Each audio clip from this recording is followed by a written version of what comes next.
반갑습니다. 이제 오늘이 5월 30일이니까 2차까지 한 2달 조금 안 남았죠. 7월 한 23일 날 시험이니까 합격하신 분 축하드리고, 지금 많은 댓글들이 올라오는데 이제 2차를 어떻게 준비해야 되나, 1차를 지금 했는데 내년에 준비해야 되나, 아니면 올해 그냥 봐야 되나, 이렇게 해서 많이 올라옵니다.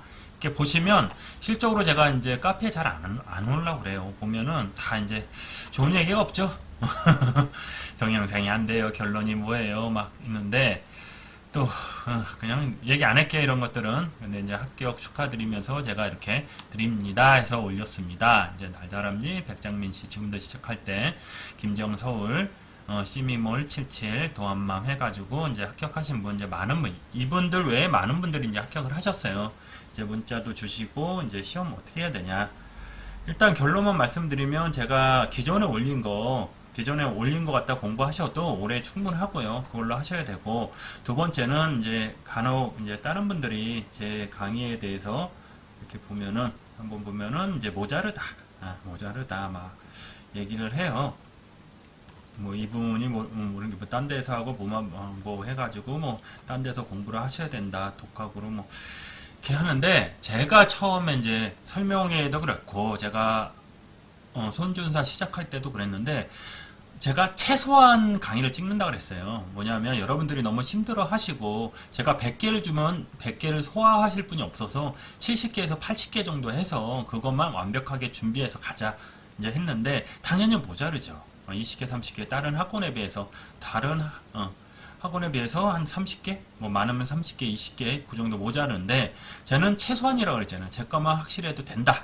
근데 딴 데에 비해서 적다, 모자르다, 합격을 못한다 그랬는데, 제 강의 듣고 합격하신 분 많고, 저는 그래요. 제 강의가 모자르다고 하시는 분들을 보면 뭐라 그러는 거 아니에요. 제 강의 완벽하게 하셨냐고 물어보고 싶어요. 제 강의도 많아서 못 따라오신 분이 한 7, 80% 돼요. 거의 못 따라와요. 양이 너무 많기 때문에. 저는 줄인 거잖아요. 요약하고 줄이고 줄여서.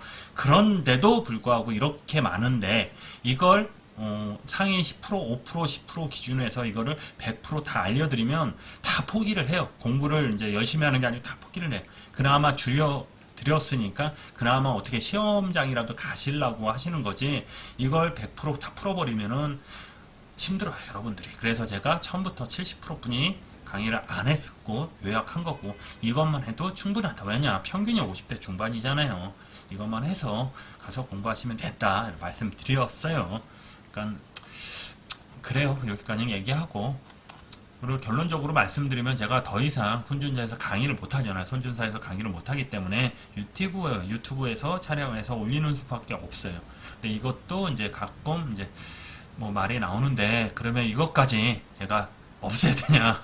그건 아닌 것 같고, 이제 한 달, 2달 정도 남았는데, 그때까지 합격하시기 위해서 그냥 집중하셔서 공부하셨으면 좋겠어요. 그냥 딴 거 이것저것 다 신경 쓰지 마시고 그냥 앞만 보고 달려가셨으면 좋겠어요. 이렇게 보면 그렇습니다. 그리고 이제 마지막으로 그 자유수다방 보면은 제가 올린 게 있어요. 1차 합격 축하드려 해가지고 올렸는데, 많은 분들이 이제 올려셨고, 뭐 개인적으로 연락 오신 분도 있고, 그분들이 이제 어떻게 해야 되나 보시면, 간혹 거의 고민하시는 분이 그거예요.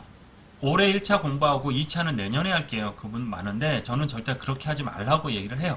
왜냐, 한 3가지 정도 말씀드리면, 첫 번째는 지금 내년에 공부하시다 그랬잖아요. 진짜 목표를 갖고 계획을 잡고 내년에 하겠다 하면 상관없는데, 그런 분들이 대부분 지금 쉬세요. 공부 안 하시고, 공부를 언제 하시냐면 11월 달에 가요.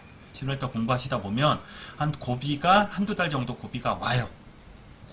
힘들고 용어 정리 안 돼서. 그러다 보니까 동차 합격 그 해 처음 공부하시는 분하고 차이점이 없어요. 그러다 보니 포기를 해버려요, 대부분. 두 번째는 힘들게 2차 자격을 얻었잖아요. 1700 정도, 1700명이죠. 그때 합격을 하셨는데 거의 3400명. 그러니까 실적으로 1차를 보신 분이 10,000명 가까이 돼요. 보신 분이 아니고 준비하신 분, 처음에 스타트 하신 분. 그러니까 음지에서 이제 안 보이시는 분, 그분들은 반 이상이 접수조차 못하고, 접수를 하신 분이 한 3,400, 3,700명 그 정도 되는 건데, 그 중에서도 1,700명 정도가 합격을 하신 거죠. 그럼 대단한 거예요, 여러분. 1차 합격하신 건. 그 어려운 시험이라니까요. 딴 분들은 1차가 그러는데 1차 힘들어요. 근데 그렇게 1차를 어렵게 합격하셨는데 그래서 2차 두 번의 기회를 주는데 한 번은 그냥 날린다? 너무 아까워요. 그래서 어떻게 한 가지 더 있구나. 지금 거고 그리고 한 가지 더는 이거 아깝다 이 얘기예요. 이거를 해서 어떻게 하자면 지금 조금이라도 공부를 하시면 내년에 준비할 때 되게 많이 엄청 많이 크게 도움이 돼요. 용어 정리를 할 수 있어요. 어떻게 공부하냐면 팁을 드리면 제가 여기 자료집에 한번 올린 적도 있고 제 강의 중에 요점 정리가 있을 거예요. 거기 보시면은 제가 여태까지 공부 쭉 기본 강의 지금 못 들어요. 2달 동안 하기는 좀 벅차고 그 요약 정리 보면은 실적으로 그거는 한 2주 정도면 2번 정도 들을 수 있거든요. 좀 공부를 하시면 그리고 문제풀이만 하고 가시는 거예요. 그리고 요행을 왜냐하면 자 340명 있으면은 제가 모의고사 치고 그러면 1등부터 10등 1등부터 뭐 30등 정도 그분이 다 합격을 하셔야 되잖아요. 그렇지 않아요. 1등이 떨어져. 재작년에 1등이 떨어지고 올해 붙었거든요, 그분. 근데 제가 보면 이게 순서대로 그런 게 아니고 어느 정도 레벨만 올라가면 어느 정도 운이 있어야 돼, 운이. 운 같은 거. 내가 공부한 거, 그날의 컨디션 같은 거. 그런 게 있으면 합격할 수 있으니까 지금 포기하지 마시고 공부를 하세요. 운 좋으면은 합격하시는 거고 안 돼도 내년에 준비할 때 엄청 도움이 되거든요. 일단 하시고 요약정리, 문제풀이만 해서 그냥 가시는 거예요. 가셔가지고 이렇게 나오는구나 분위기를 보시고 뭐 준비해야 되고 이렇게 압박감이 있고 딴 분이 어떻게 뭐 시험에 어떻게 치르고 반 이상이 교수님이 간다 그러는데 시험 실적으로 1-2시간 1교시 2교시 끝나면 밥 먹기 전에 대부분 가세요. 많이 가요. 반 정도까지는 안 돼도 30% 40분이 그냥 가요. 포기하고 가요. 그런 거 보고 이제 분위기를 좀 이렇게 익혀라. 그것도 있으니까 절대 포기하지 마시고 공부해요. 그리고 가능해요. 요약 정리 여기도 아마 올렸을 거야. 제가 자료집에 이렇게 보면은 요거 2차 시험 요거 작년에 올린 건데 이거 보시고 그냥 가세요. 시험 한번 보고 그리고 올해 시험 같은 거 어떤 거 나오냐 하면은 실제로 거의 한 반 정도 정해져 있거든요. 제가 오늘 시간이 7분 정도 지났는데 한번 말씀을 드릴게요. 시험 공부 어떻게 하시냐면 일단 의학 같은 건 어떻게 하냐면 우리가 해부학적 위치에서 이름 있잖아요. 이름 정도를 아셔야 되고 거기서 완벽하게 무슨 골절, 탈구 기본적인 거 아시고 질병은 기본적으로 했잖아요. 10가지 정도 했잖아요.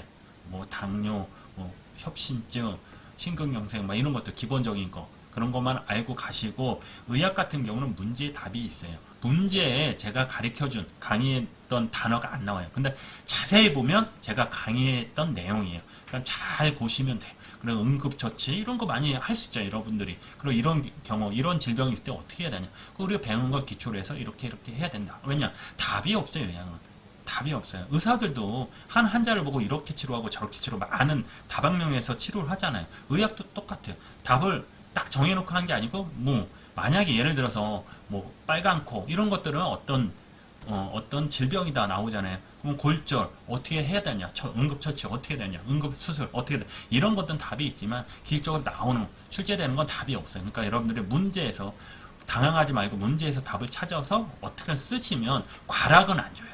그렇죠? 그렇게 하시면 되고 책임근제 같은 경우는 제가 얘기한 거 있죠. 특수 불법 행위에서 문제를 잘 보면 어디서 사고 났고 어떻게 사고 났고 그런 것들 우리가 이제 755조, 56조 이렇게 750조 했는데 그것만 알고 가시고 손해액만 구할 수 있으면 이것도 과락은 안 나와요. 그렇게 하시면 되고 재산보험 정해져 있죠. 재산보험은 요새 통원하라고 그랬잖아요. 이것저것 아니면 요새 4세대 실손 통원만 하고 휴업손해는 휴업급여가 아니고 휴장에는 후유장이 맨날 나오는 거잖아요. 그런 거는 기본적으로 하고 통원 문제 푸는 거 하고 약술은 건재 대부분 그냥 어쩔 수 없다 가서 이제 어느 정도 문제 보고 어느 정도 뭐 기초 이론만 쓰고 이렇게 오는 것들 그런 것만 쓰시면 되고 자동차 보험은 나왔죠. 기본적으로 올해 이제 1월 1일부터 개정된 거 12급, 13급, 14급 됐을 때 어떻게 처리하고 한번 약술 문제 같은 경우는 무보험 자동차 상해 그거 피보험자 그런 거 보면 되고 구상것 그 다음에 직접 청구권 매년 나왔는데 올해 또 나올 것 같아요. 왜냐 올해 저번 달에 이제 판례가 나왔어요. 구상권보다 직접 청구권이 우선한다 해가지고 나왔는데 그런 것도 해서 잘 준비하시면 그래도 어느 정도 쓸 수 있고 잘하면 합격도 할 수 있어요. 물론 작년부터 같이 뭐 기초 기본 심의학 문제 쭉 푸신 분은 제 교재로 쭉 공부하시면 되고 그거 안 하고 1차만 공부하신 분은 지금 한 2달 정도 남았는데 너무 아깝잖아요. 그냥 조금만 공부하셔서 내년이라 생각하지 마시고 올해 어떻게 분다 보겠다 붙을 수 있다 생각하시고 한번 공부해 보세요.